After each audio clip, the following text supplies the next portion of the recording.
बिस्मिल्लाहिर्रहमानिर्रहीम। अस्सलाम वालेकुम व्यूवर्स, कैसे हैं आप सब लोग।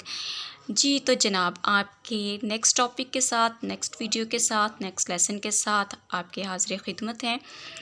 वीडियो को प्रॉपर्ली स्टार्ट करने से पहले एक जनरल रिमाइंडर, वीडियो को पूरा देखिएगा, कुछ सीखने के लिए मिले, अच्छा लगे तो लाइक और कमेंट ज़रूर कीजिएगा, सब्सक्राइब ज़रूर कीजिएगा।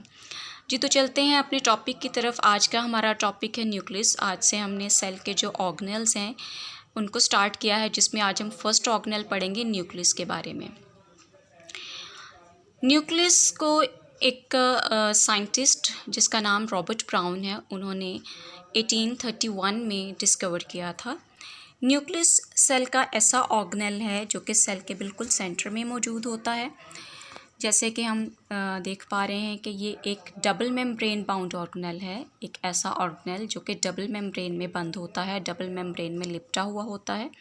अ double membrane bound organelle of the cell that contains chromosomes. जी, इसकी स्पेशलिटी ये है कि इसमें क्रोमोसोम्स मौजूद होते हैं, इसमें डीएनए मौजूद होता है, इसमें जीन्स मौजूद होती हैं जो कि हमारे बॉडी के जितने भी करैक्टर्स हैं उनको कंट्रोल करते हैं। And functions as the brain of cell, और ये सेल के ब्रेन के तौर पे काम करता है, यानी कि ये सेल का कमांड सेंटर है, कंट्रोल सेंटर है। कमांड सेंटर, कंट्रोल सेंटर या ब्रेन का मतलब ये है कि ये सेल का वो ऑर्गेनेल है जो बाकी तमाम ऑर्गेनेल्स को कमांड करता है, उनको कंट्रोल करता है, उनको इंस्ट्रक्शंस प्रोवाइड करता है। यानी सेल के बाकी के ऑर्गेनेल्स जो भी काम कर रहे हैं वो किस तरह करेंगे, कब करेंगे, कि ये सारी की सारी इंस्ट्रक्शंस उन्हें न्यूक्लियस से मिलती हैं। फॉर एग्ज़ाम्पल, हम सब जानते हैं कि जो राइबोसोम्स हैं वो सेल के लिए प्रोटीन्स बनाने का काम करते हैं। तो ये प्रोटीन्स जो हैं वो कब बनाई जाएंगी और कौन कौन सी टाइप की प्रोटीन्स सेल को चाहिए, ये सारी की सारी इंस्ट्रक्शंस न्यूक्लियस से प्रोवाइड की जाती हैं। बाकी जितने भी ऑर्गेनेल्स हैं, जो वो काम, जिस काम की उनकी स्पेशलिटी है, उनकी सारी की सारी इंस्ट्रक्शंस और कमांड्स जो हैं वो न्यूक्लियस से इन्हें प्रोवाइड की जाती हैं। अच्छा, अब ज़रा हम डायग्राम पे फोकस कर लेते हैं। जैसे कि आप देख पा रहे हैं कि ये एक एनिमल सेल मैंने ड्रॉ किया है और इसके सेंटर में न्यूक्लियस मौजूद है और इसकी डबल मेम्ब्रेन है। जो आउटर लेयर है ये ऑरेंज कलर से ड्रा की गई है और जो इनर लेयर है इसको पर्पल कलर से ड्रा किया गया है। और इस आउटर लेयर में छोटे छोटे से पोर्स, छोटे छोटे से सुराख मौजूद होते हैं, जैसे कि आप डायग्राम में देख पा रहे हैं। और न्यूक्लियस की जो डबल मेम्ब्रेन है उसको न्यूक्लियर एनवेलप कहा जाता है। जी, अब बात कर लेते हैं इसकी प्रेजेंस की। जैसे हम पिछले टॉपिक्स में, पिछली वीडियोस में डिस्कस कर चुके हैं कि सेल बेसिक दो टाइप्स का होता है, यूकैरियोटिक सेल और प्रोकैरियोटिक सेल। जिसमें हमने पढ़ा था कि यूकैरियोटिक सेल वो सेल होता है जिसमें न्यूक्लियस मौजूद होता है, एक प्रोमिनेंट न्यूक्लियस, मतलब मेम्ब्रेन में लिपटा हुआ न्यूक्लियस मौजूद होता है। तो यूकैरियोटिक सेल्स, चाहे वो प्लांट सेल्स हैं, चाहे वो एनिमल सेल्स हैं, सब के अंदर ही न्यूक्लियस मौजूद होता है। हाँ, डिफरेंस ये है कि एनिमल सेल में, जैसे कि आप ऊपर वाली डायग्राम में यहाँ पे देख पा रहे हैं कि सेल के बिल्कुल सेंटर में न्यूक्लियस मौजूद है, जबकि प्लांट सेल्स के केस में न्यूक्लियस जो है वो सेल मेम्ब्रेन की बाउंड्री की तरफ धकेल दिया जाता है, क्योंकि मैच्योर प्लांट सेल्स में एक बहुत बड़ा सा वैक्यूल मौजूद होता है जो कि सेल के सेंटर की जगह को ऑक्यूपाई करता है। और साइटोप्लाज्म और उसमें जितने भी ऑर्गेनेल्स हैं बशमूल इस न्यूक्लियस के, उनको सेल मेम्ब्रेन की बाउंड्री की तरफ धकेल देता है। जबकि इमेच्योर प्लांट सेल्स में न्यूक्लियस जो है वो बिल्कुल सेंटर में मौजूद होता है।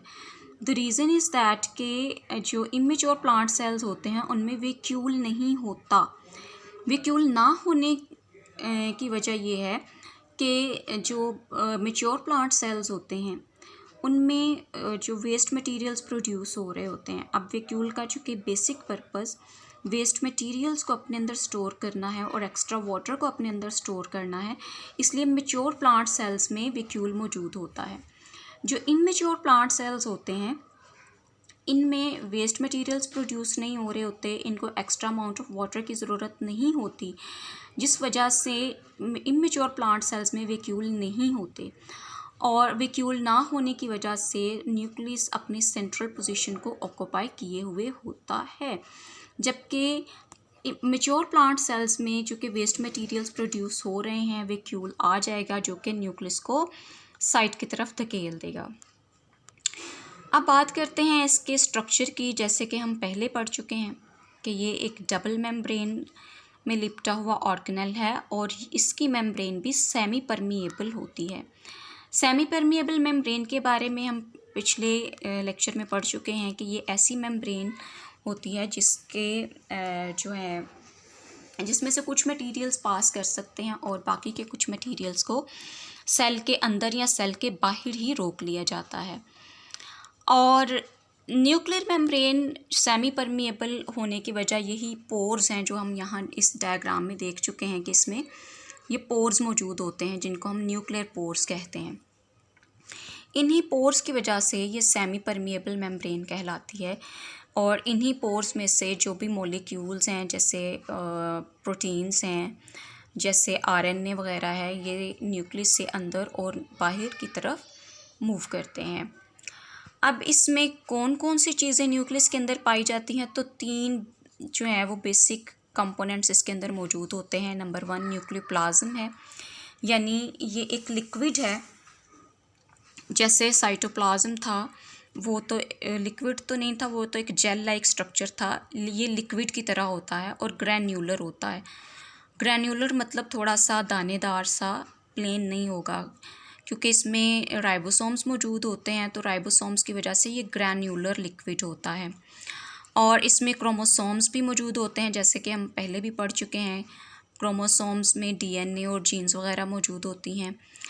और इसके अलावा इसमें न्यूक्लियोलाई मौजूद होते हैं। न्यूक्लियोलाई जो है, न्यूक्लियस के सेंटर में एक छोटा सा राउंड स्पॉट मौजूद होता है, डार्क सा।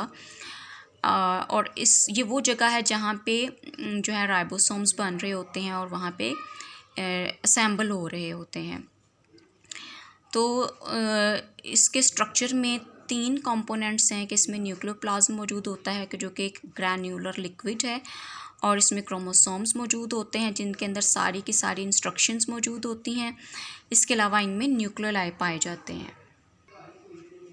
जी, न्यूक्लियोलाई जैसा कि हम पहले डिस्कस कर चुके हैं कि न्यूक्लियस के अंदर एक डार्क कलर का स्पॉट होता है और इसके अंदर जो राइबोसोमल आरएनए हैं वो कंपोज होते हैं। जैसे आप यहाँ पे डायग्राम में देख पा रहे हैं, ये न्यूक्लियस है जो कि डबल मेम्ब्रेन बाउंडेड ऑर्गेनेल है, ठीक है। और इसके बाहर वाली मेम्ब्रेन में आपको बाहर वाली जो इसकी लेयर है उसमें छोटे छोटे पोर्स नज़र आ रहे हैं। और इसके अंदर एक न्यूक्लियस के अंदर एक लिक्विड मौजूद है जो कि न्यूक्लियोप्लाज्म कहलाता है। और आपको ग्रीन कलर के छोटे छोटे डॉट्स नज़र आ रहे हैं जो कि राइबोसोम्स इसमें मौजूद हैं। और आपको सेंटर में एक येलो कलर का जो सर्कल है वो नज़र आ रहा है जो कि न्यूक्लियोप्लाज्म है, न्यूक्लियोलस है, न्यूक्लियोलस है ये। तो ये जो न्यूक्लियोलस है ये वो प्लेस है जहाँ पे जो राइबोसोमल आरएनए की फॉर्मेशन हो रही होती है। अब बात कर लेते हैं हम क्रोमोसोम्स की। क्रोमोसोम्स नॉन डिवाइडिंग सेल्स की अगर हम बात करें तो जैसे आपको यहाँ पे न्यूक्लियस के अंदर छोटी छोटी सी बारीक सी पर्पल कलर की लाइंस नज़र आ रही हैं। तो नॉन डिवाइडिंग सेल्स यानी वो सेल जिसमें जो डिवाइड नहीं कर रहा, जो 1 से 2 में तकसीम नहीं हो रहा, उसमें ये बारीक बारीक धागों की सूरत में थ्रेड लाइक स्ट्रक्चर्स के तौर पे नज़र आएंगे। और जब ये क्रोमोसोम्स इस तरह थ्रेड लाइक स्ट्रक्चर्स में होंगे तो इसको क्रोमैटिन कहा जाएगा। जैसे आप यहाँ पे देख पा रहे हैं, ये जो पर्पल कलर के थ्रेड्स हैं, धागों के तरह का स्ट्रक्चर्स है, ये क्रोमैटिन कहलाते हैं। और ये अनविजिबल होते हैं जब ये डिवाइडिंग सेल्स में होंगे। क्रोमैटिन जो है वो अनविजिबल होगा, जबकि डिवाइडिंग सेल्स में कंडेंसेशन का प्रोसेस होता है और ये जो थ्रेड्स हैं ये कंडेंस होते हैं और कंडेंस होने के बाद ये इस तरह के स्ट्रक्चर्स बन जाते हैं। जब ये इस तरह के स्ट्रक्चर्स बनेंगे, अब इनको क्रोमैटिन नहीं बल्कि क्रोमोसोम्स कहा जाएगा।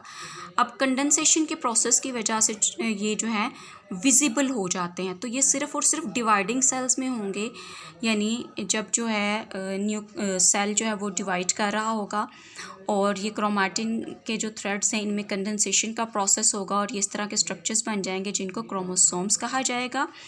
और अब ये सेल डिवाइड करेगा और ये क्रोमोसोम्स विजिबल हो जाएंगे। और ये जो क्रोमोसोम्स होते हैं ये डीएनए और प्रोटीन्स के बने हुए होते हैं, जबकि जो प्रोकैरियोटिक सेल्स के क्रोमोसोम्स होते हैं उनमें प्रोटीन्स मौजूद नहीं होते, बल्कि सिर्फ़ और सिर्फ डीएनए से ही वो बने हुए होते हैं। जी, तो ये था आज का हमारा टॉपिक। उम्मीद है आपको समझ आई होगी। आपकी कोई भी क्वेरीज़ हो आप कमेंट बॉक्स में लिख सकते हैं। उम्मीद है मैं आपको बहुत अच्छे से समझा पाई होंगी। प्लीज़ लाइक को चैनल को सब्सक्राइब ज़रूर कीजिएगा।